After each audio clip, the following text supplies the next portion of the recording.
the Rise Up See Red podcast, all about the Arizona Cardinals and the NFL, featuring insider and outsider perspectives. Enjoy the best hour of Cardinals talk on the web. Now here are your hosts, Jess Root and Seth Cox. Hello, Arizona Cardinals fans, and welcome to the latest edition of the Rise Up See Red podcast, the best hour of Cardinals talk on the web. I'm your host, Jess Root from CardsWire.com, USA Today's NFL Wire site covering the Arizona Cardinals, and we're on episode 468, the third show of our Week 4 schedule. Seth Cox and I reviewed our game against the Cowboys on Tuesday night and recorded as well our Cardinals-49ers preview for this week as the Cardinals are on the road in Week 4. Facing the 49ers for the first divisional game of the year. But this is our guest show. And friend of the program, Kyle Madson from NinersWire.com, the USA Today NFL Wire site over there.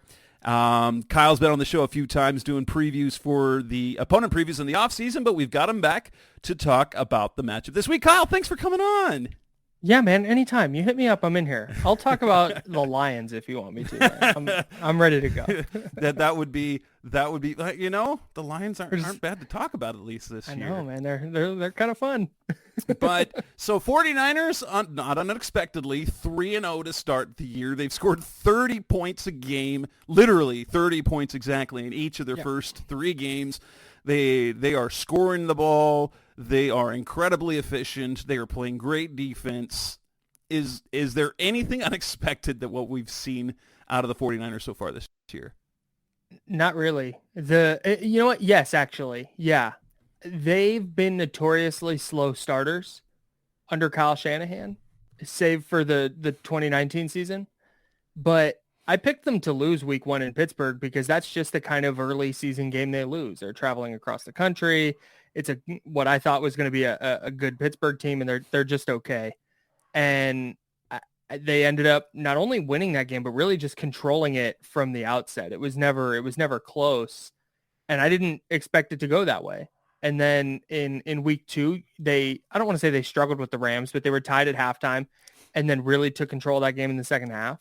Although I will say with that Rams game, I was very pleased with Sean McVay's decision to kick a field goal at the end of the game for the backdoor cover.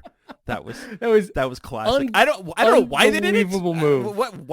Why? So his logic after the game was basically they didn't want to run a play and get anybody on offense hurt. And I kind of respect that. Like, you're going to eat your 4 seconds anyways. You're not going to win. You're down 10 with 4 seconds left. You can throw a Hail Mary, which maybe Matthew Stafford gets landed on, or maybe Puka Nacua lands funny in the end zone, jumping for a Hail Mary. You know, so something weird could happen. I respect just taking the field goal and covering. Good teams win, great teams cover. We all know this. The Cardinals are 3-0 against the spread this year. Yeah, the Cardinals. Hey, we can get to that. I have thoughts, but yeah, and then they went out and throttled the Giants for the most part. The Giants game was interesting for me though, because I really didn't think they played that well, San Francisco. Well, it was 20-12 after 3 quarters, and you're like, oh, close game, but the Giants were playing like garbage. Yeah, it didn't feel that close, and the Niners just weren't playing well offensively. But then you look up and they have 30 points and 440 yards of offense, and they've gone 5.7 yards per play, and it's like, what the? Sure, man. So I've been optimistic. I'm not typically super optimistic about this team just because the quarterback situation has been what it's been. But given that I think they're going to play better down the stretch like they have in previous years, that they've started 3-0 and just kind of dominated these games, leads me to be a little more optimistic about them than I've been in the past. How impactful has Christian McCaffrey been since he was acquired last year into the potential of having him? Like, let's hope he's like. I mean, from the Cardinals fan, there's a quiet hope that he's not healthy all year. Sure. And I hate saying that. It's like, have him, slight calf strain, nothing major. But the potential of having Christian McCaffrey, that run game was already a top schemed running game in the NFL, and then you add probably the most talented running back in the NFL when it comes to entire skill set. And you guys have had good running game. Like when you're getting production from Raheem Mostert and Matt Breida and Elijah Mitchell and literally everyone except for Trey Sermon. Poor Trey. What is it meant to have just an absolute stud at back? It's so I don't want to disparage Brock Purdy here, but a lot of Brock Purdy's success is because of Christian McCaffrey.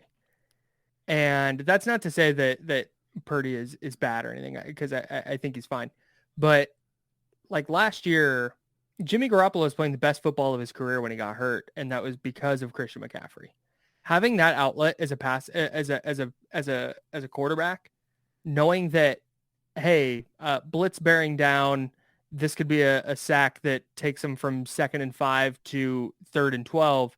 Oh, there's Christian McCaffrey. And now not only is it not a sack, but he takes this pass in the flat and turns it into a 10-yard gain and a first down.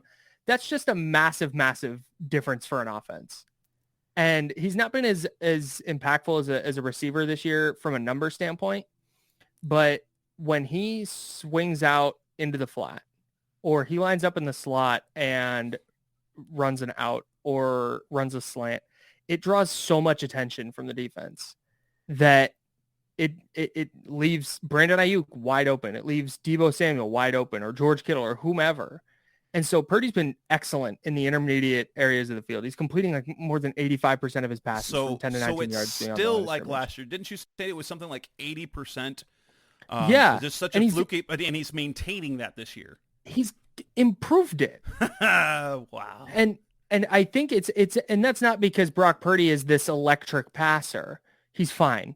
But it's because when Christian McCaffrey floats to the flat, there's a corner that's going to stay there. There's a linebacker that's moving that way, and there's a safety with eyes on him. And meanwhile, Brandon Ayuk is cutting open in the middle of the field for 14 yards. Like, it's just because you have to respect number 23. So that's where McCaffrey has really been impactful for the Niners offense. But honestly, I don't want to say I overlooked him as a runner, but I kind of did, because everything I thought he would be was like, oh, he'll do all this stuff for their passing game. Their running game's been fine, but he's just an elite running back who creates yards that this offense doesn't necessarily create. And when you put those two things together, I mean, he's leading the league in rushing by like 80 plus yards. And that's not just the scheme. He's an unbelievably talented player. Yeah. And like I said, for everything good that Brock Purdy has done, this Niners offense is averaging 30 plus a game over its last, I think 8 or 9 regular season games. And the only game they've lost was when they were down to no quarterbacks. Yeah. That's insane. That's insane. But well, and I look at, because like the Cardinals have had a lot of success running the ball early in the year, and they're getting really good production from James Conner, who's number 4 in the league right now in rushing. Really good player. But like the success of their running game is only partially because of him. They are also they've also had explosive plays by Hollywood Brown, by Rondell Moore in the run game, Joshua Dobbs from the quarterback position. And you look at the running production from the 49ers of their 488 total rushing yards after 3 games. That's absurd. 353 of it come from McCaffrey. And like everyone else is just spelling him, and hasn't been the big plays. The Cardinals have gotten explosive plays from other players in the run game and have been steady with Connor. It's been pretty much Christian McCaffrey who's producing all of that. Yeah. Yeah. And that's a little bit of, I don't want to say a problem, but it could become a problem. They need to, and they figured this out a little bit against the Giants, but Elijah Mitchell had 5 carries in week 1. He only played 10 snaps. In week 2, he didn't play at all. And then in week 3, he was getting in for like a series. And then he got in, and I think the first series of the game, and they really started using him to spell McCaffrey. And I think Mitchell had 28 snaps and had 14 touches. It's like, that's more, I think, the distribution that they're going to want, because Elijah Mitchell is a good player. Like, you want to get the ball in his hands, especially on those outside zones. But then B, you need to take some of the workload off Christian McCaffrey, right? Because that workload is not sustainable if you want him to be as effective as possible come January, which is where this team has its eyes set. Right. Brock Purdy, interestingly, like he's been more than adequate, and he does have flaws. He misses throws. However, it appears that his strength happens to be perfect for this system because of his ability to be incredibly efficient in the intermediate throws. It creates so much stress on opposing defenses because then you have to have the safeties creep up, which, if they creep up too quickly, then you've got a deep throw down the field. You've got to drop guys a little bit more, which opens up the running game. And so for as potentially the limitations that Purdy has as a player, his ability to be not only good but great. And you told me in the offseason, you had no idea, like you felt that was a fluky stat, but the fact that he's able to maintain 80+% completion percentage in intermediate throws, that's incredible. And I don't know how you defend that. He's 19 of 21 this year. That's 90.5%. Holy cow. It's unbelievable. I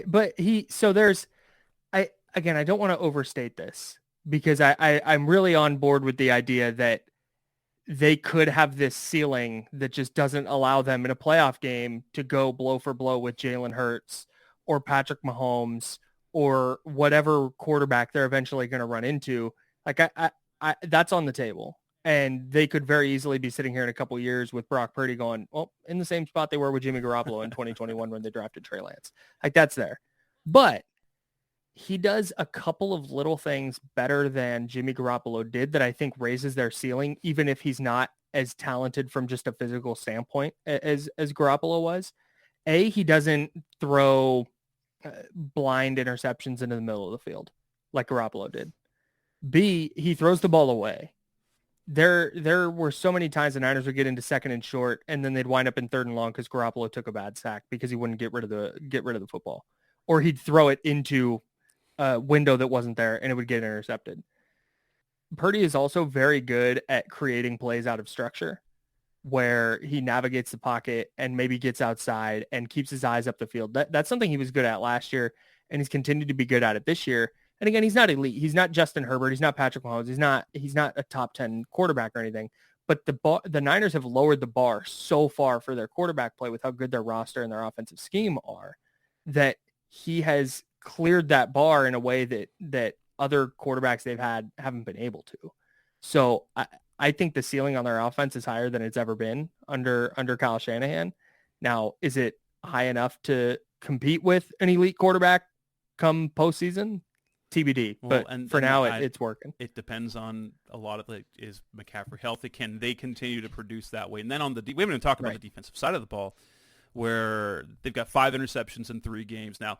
Only 8 sacks, and of that, only 1 is from Nick Bosa. And so he hasn't rounded out in the form. But what is going well for the defense, and how is it fair that you guys were able to get Javon Hargrave when they already had elite play on all 3 levels? I think that's something the league should have been able to veto. Like in fantasy, you can veto these trades or signings. No, you can't do that. Well, if the Eagles are going to be allowed to do everything they've done with drafting Jalen Carter and Nolan, keep getting all the Georgia players. Yeah, it's ridiculous. So you should put a limit on how many players you can have from the SEC. Signing Javon Hargrave legitimately was what the Niners needed to do, I think, to keep up. And he's been as advertised. He is ridiculous. There's 2 or 3 plays a game where it just looks like he didn't get blocked. And you think, oh, wow, somebody blew an assignment. And then you watch the replay, and they didn't blow an assignment. They just whiffed. So he's been as advertised. That's opened things up in the middle for Eric Armstead, who's a good player in his own right.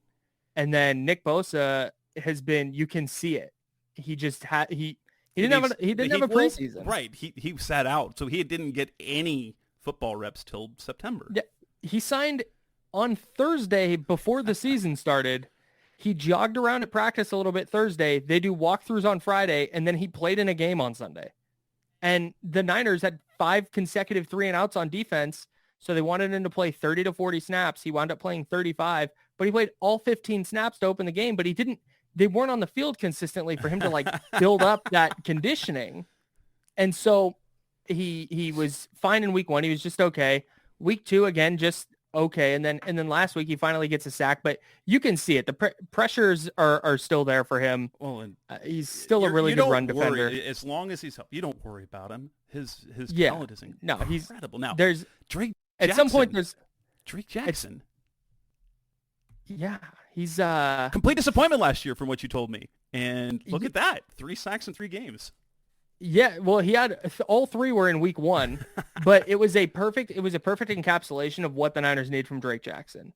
And that is Javon Hargrave, Eric Armstead, blow up the pocket, quarterbacks running around. Drake Jackson, crazy good athlete, go chase him down. Go finish that playoff. Because I don't think he's at a point as a pass rusher where he's just going to go win one-on-one. Like, he will sometimes. But you can't just line him up and say, okay, Drake, go get the quarterback. But he has a really high motor, and he's a great athlete. And I think that he's going to be able to rack up some sacks just by virtue of cleanup from what the other players kind of create. It's perfect. Like Marcus Golden when he was first with the Cardinals, and actually Marcus Golden is a perfect secondary pass rusher. He cleans up sacks because they run away from other guys. And when you play with like LaMarcus Aldridge, his motor is incredible. I don't know if that's the case with Jackson too. So all you have to have is a modicum of athleticism and a motor that doesn't quit. And when you're with talent like that on the field, you're going to get guys coming your way. Yeah, and I think Jackson kind of realized that. And he's just a freak athlete. He bats down. He had a couple of plays in the preseason where I think was it the Chargers tried to just like little screen, a wide receiver screen, and Jackson just recognized it and got upfield and just jumped and knocked it down. And then they tried to run it again and he almost intercepted it. So he's a, the athleticism's there, the motor's there. It's just going to be a matter of, how impactful are the other rushers and are they getting to the quarterback first? You've still got the incredible duo of Fred Warner and Dre Greenlaw. You've got capable cornerbacks, Travarius Ward, Diamador Lenore, Ambry Thomas, Isaiah Oliver, who's a little bit resurgent this year. And then your safeties are fantastic. I mean, are there weaknesses in this defense at all? Yeah, I think their cornerback situation is still a little suspect for me. Isaiah Oliver was a mess. I didn't in our last. Well, it changed a little bit, but it's because of some stuff I heard. But I was ready to not put Isaiah Oliver on the 53-man roster. He was that bad in the preseason, and they signed him to be their starting nickel. And then they're talking about, they're going to rotate nickels, and he can do this role and that role. And I was like, okay, he's going to be on the team, but man. I don't love it. But then in week 2 against the Rams, he had the 3 biggest defensive plays of the game. He came up with a huge 3rd down stop. He grabbed an interception, and then he came up with a 4th down stop on a run play. And then he had another nice pass breakup last week, and all of a sudden it looks like he's just going to be their nickel corner and be the player that they were hoping for, which allows Diamador Lenore to move outside, and I think he's better there than he is in the slot. So they're fine at corner. But if they run into a situation where the pass rush isn't working, you don't feel great about Diamador Lenore and Isaiah Oliver running around in the secondary trying to cover guys for 3-4 seconds. How has moving on from Robbie Gould to go to Jake Moody, how has the rookie been so far? Cash. He's been unreal. He couldn't make a kick in the preseason, honestly. So the wildest thing. So it's part of the process. It's just part of his preparation process, probably. Well, they drafted him 99th, which is insane. That's bonkers.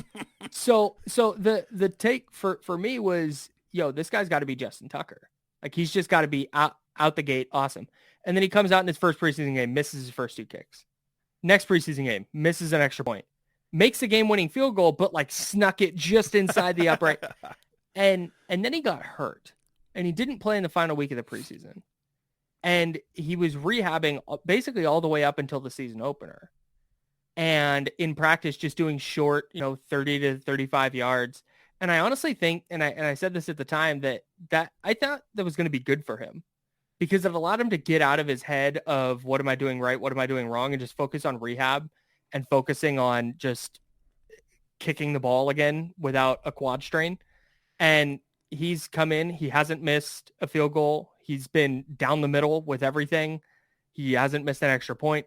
And one of his field goals was 57 yards, and he drilled it in week 2. So I'm super, super impressed with Jake Moody, especially given how bad he was in the preseason. Well, so and the way he good, played, the way for, he played in kid. college, he should have been an absolute lock to be great in the pros, as good as he was in college. But we've seen scores of great college kick, like should be great in the pros, and then they're just a mess. So right.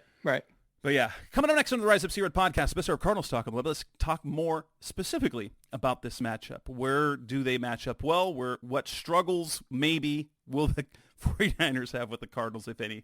That's coming up next on Rise Up Seaward. We're back on the Rise Up Seaward podcast, Mr. Cardinals talk on the web. So we've talked about what we know about the 49ers from Kyle's perspective, covering the team on a daily basis. How do they match up against the Cardinals? The Cardinals, the perspective on them coming into the season, they were going to be a terrible team. I never bought that narrative completely. I thought they would be better than that. I can confidently say I think that they're a good bad team, and they're fairly close to being mediocre and or a bad good team. They just haven't learned to do things, and I think one of those, if a healthy Kyler Murray comes back, I think this will be a dangerously competitive team. They're not going to threaten for the playoffs, but they'll be a dangerously competitive team as of right now. They're a very well-coached, scrappy team that's not making many mistakes. Where do you see the 49ers having any struggles at all against a team that is, on paper, highly overmatched talent-wise? I don't know if the Niners are going to be able to block the Cardinals. I think the Cardinals pass rush has been really, really good this year. And that's something that, and not only are they, I think better than I think a lot of people expected, but the way, like specifically against Dallas, they just try their asses off, their rear ends off. Sorry. They just try their rear ends off. We can say ass. And it's fine. Okay. Sorry. I wasn't, they just try really, really hard. And there's something to be said for that. It's not to diminish them, because there's a lot of guys who try hard and don't produce, but they're maximizing, this coaching staff is maximizing what they're getting out of this group that does not have a ton of big names like Dennis Gardick and Victor Dimukeje. Like that's your two leading edge rushers. That's what's happening now. And they're just good. It's not like they're accidentally falling into pressures and sacks. So I think the Niners offensive line is definitely a little bit suspect. And if the Cardinals are going to be able to get home without bringing extra pressure and force Brock Purdy to make quick decisions where he's not reading a blitz, that could expose, I think some of the flaws in the Niners passing game. So I'm definitely of the mind, like when you go look at the line on this game and it's like 14 points. Like, come on. That feels like a sucker line though. That feels like something where I'm missing something. Like I want to hammer the Cardinals plus the 14. Well, but it's like that's what Vegas wants me to do. Maybe it is. Well, and I understand some of the things is when you get to the last 3 games, when you get nationally backed teams like the Giants, Cowboys, and Niners, those spreads are naturally going to be a little bit inflated against a team that has literally no national backing at all. So there's nobody that's out always betting the Cardinals. That I don't think those people exist. So naturally it goes that way. But at least I agree with you for that side of the offensive line. Zaven Collins against Trent Williams. Sorry, Zaven. You the best you're going to be able to do is to hold up in the run game, maybe. But yes, the right side. There's one area where I'm super intrigued to see what the Cardinals can do. It's against the Colton McKivitz, and see what both Dimukeje, Gardick, Cameron Thomas, whoever they have on that other side of the edge will do. I worry because the Cardinals keep losing defensive linemen that they just run out of horses in the middle. I know that probably like both guys on the right side of the offensive line are your biggest question marks, but we lost LJ Collier, we lost Carlos Watkins, and now Jonathan Ledbetter now has missed a couple days of practice with a finger injury, hoping he's not going to miss that game. But Cardinals are just running out of defensive linemen, and so that interior, unless Kaiser White plays the game of his life, which he kind of had last week, it's going to be rough defending Christian McCaffrey there. Yeah, and I think that's just kind of the case for every defense, right? And that's where you could see the Niners, like, when you go, oh, they're favored by 14. It's like, that's kind of that's where it is. Where things get ugly. If you can't adequately cover in the middle of the field and in those short and intermediate areas, especially with your linebackers, like that's where Kyle Shanahan is going to put a circle around somebody and say, number, 52 or whoever it is, like, this is the guy. And we're going to put him in conflict again and again and again, and he's not going to be able to figure it out. And that's how they wind up with 30 points. But again, a good pass rush blows a lot of that up. So I'm one of the people that sits here, and even before, coming on this podcast, Kyle Shanahan said it yesterday, and I totally agree with him. The Cardinals could very easily be 3-0 right now. It's be. Not, yeah, it's not, and it's not even.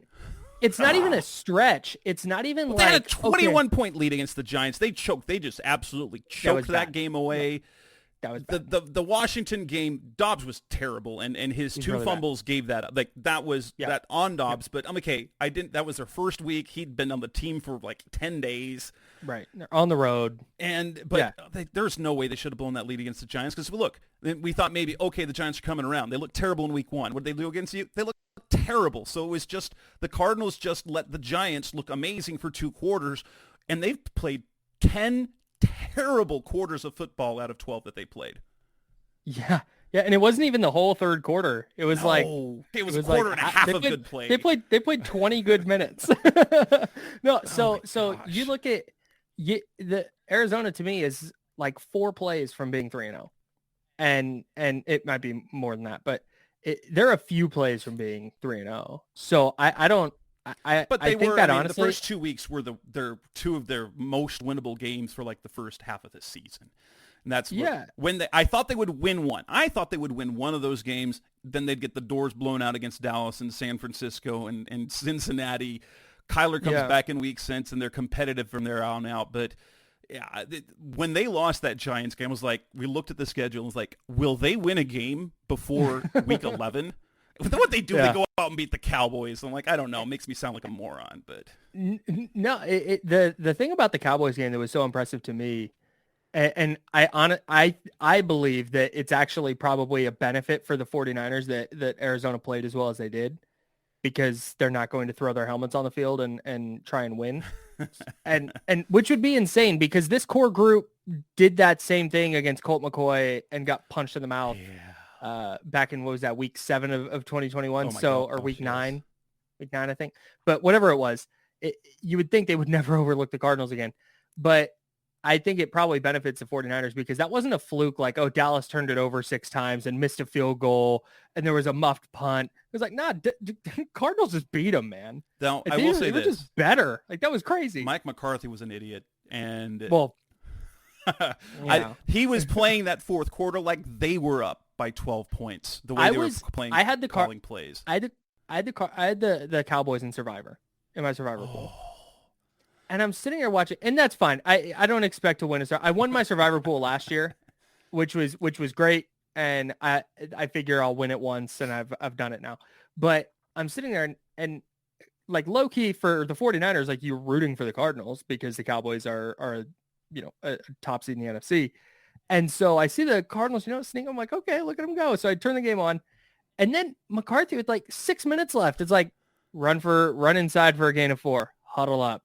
Run inside for a gain of 4, huddle up. It's like, do you understand what's happening here, my guy? And then they finally throw it, and Dak throws a pick. It's like, this is just perfect. This is just, they're peaking. They're in playoff form. Good for the Cowboys.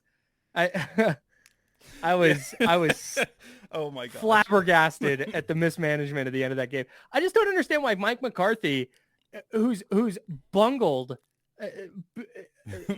how many games in his career, looked at his team last year and went, you know what I need to do? Take on more responsibilities and call plays. Like, what? What are you doing? Yeah, just brutal. And considering the quarterback they have and the receivers that they have going against the secondary, they don't have there's no Buda Baker. It's a 5th round rookie, Keitrell Clark, going against Michael Gallup. Like, I don't know. Whatever.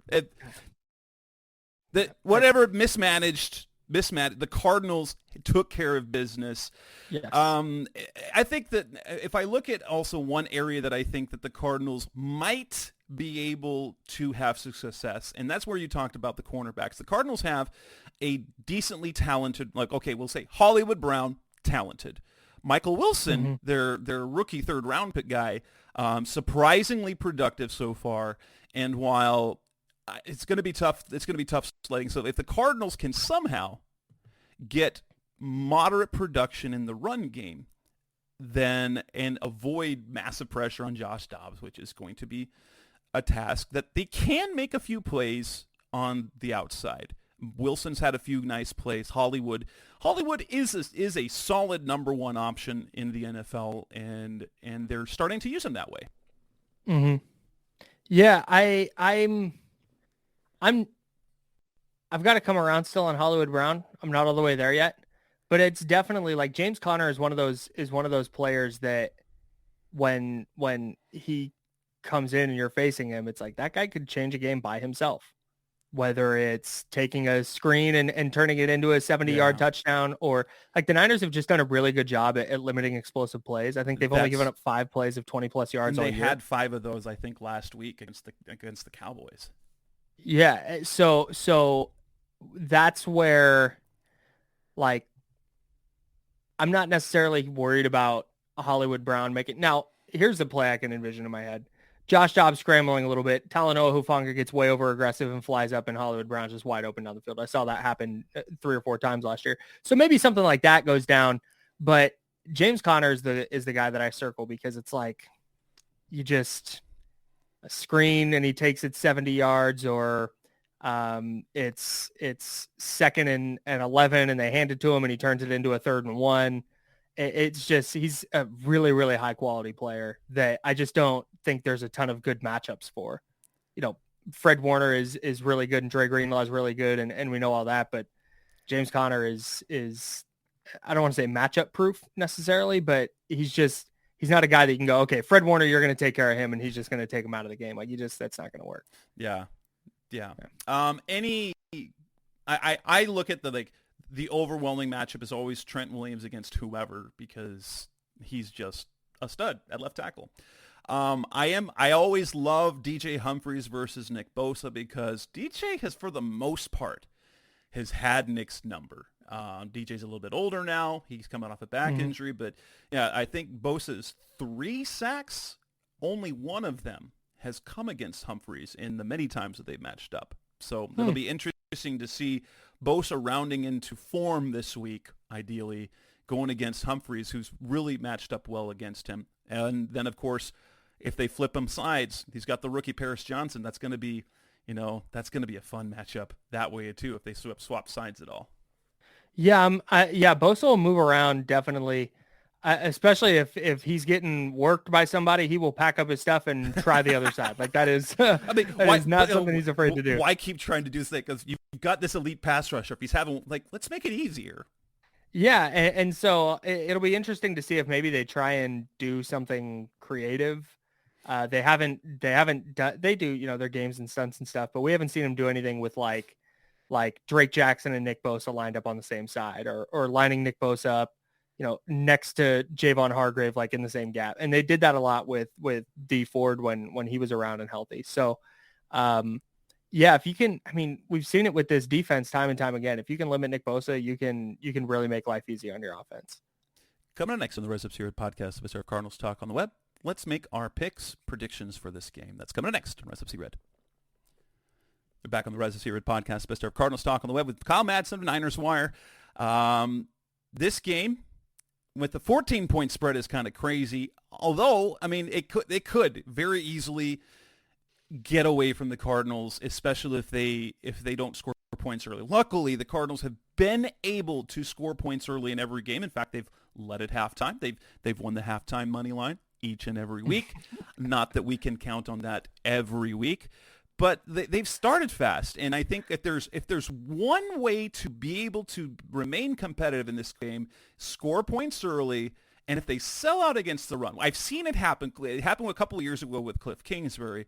They got up a score, 10 points. They sold out against the run, and then Shanahan gave up on the run completely. They only had like 33 rushing yards for the game, and that was like 12 attempts. And that's that's probably the only way to do it is you get more than a score up, and you completely sell out against the run and not in that case. But then after that, I don't think the Cardinals have the horses to keep up with that. And I also don't think that we can count on them holding the 49ers to, one score, one touchdown in 5 red zone spots. Yeah, that's the Niners haven't been great in the red zone this year necessarily, but I definitely think if they make it 5 times, I don't think you're gonna only see one touchdown. It wouldn't shock me though if the Cardinals kept it really close at the half, maybe tied, maybe they do have some kind of lead, but the Niners are so good at adjusting at halftime.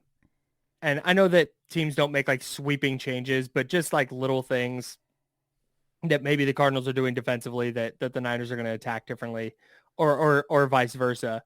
So I'm with you. I don't know if Arizona could keep up for 4 quarters if the 49ers are doing anything but stagnating entirely, kind of like Dallas did. But maybe Arizona just kind of showed who they were last week, and they're gonna punch above their weight all year. But outside of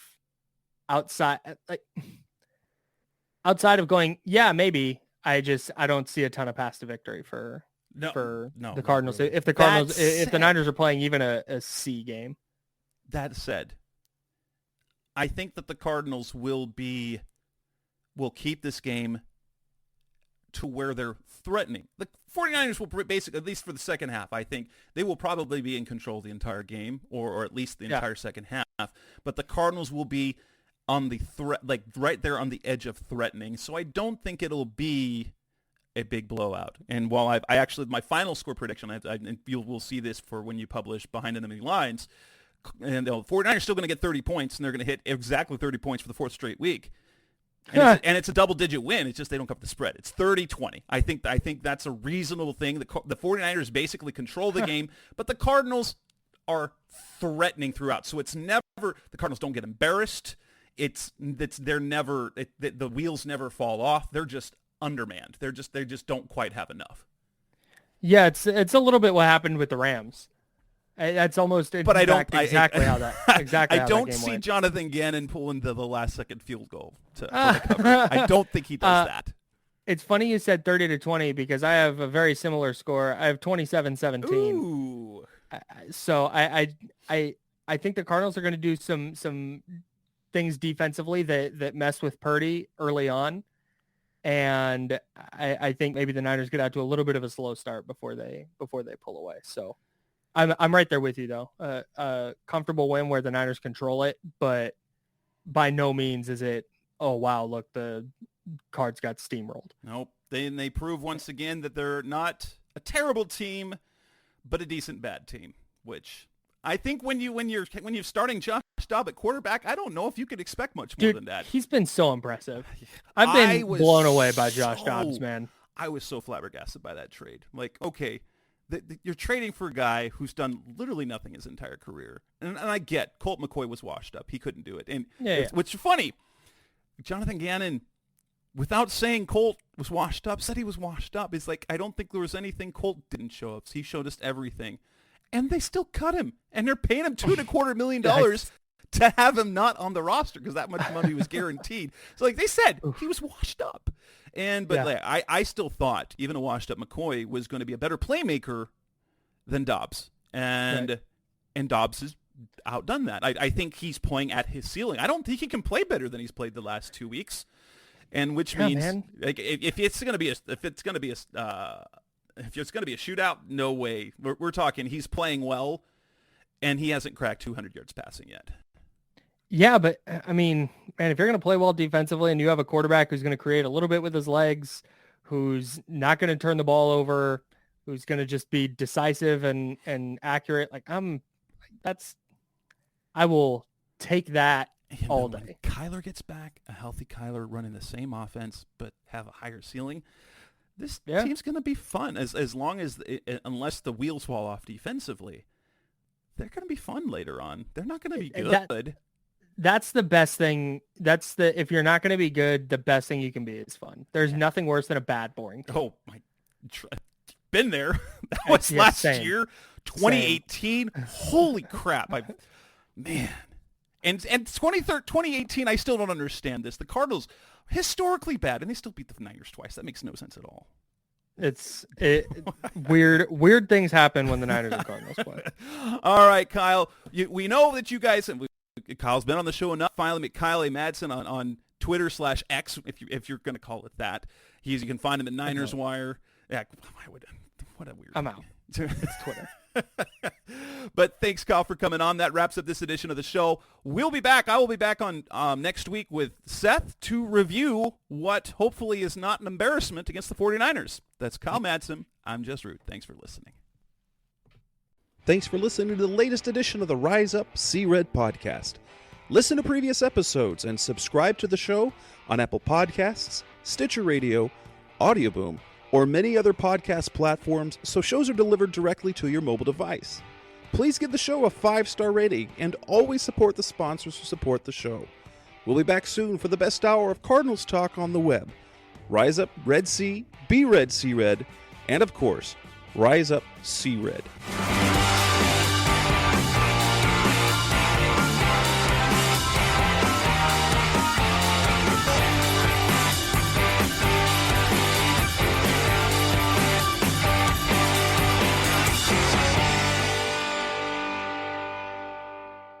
Roll!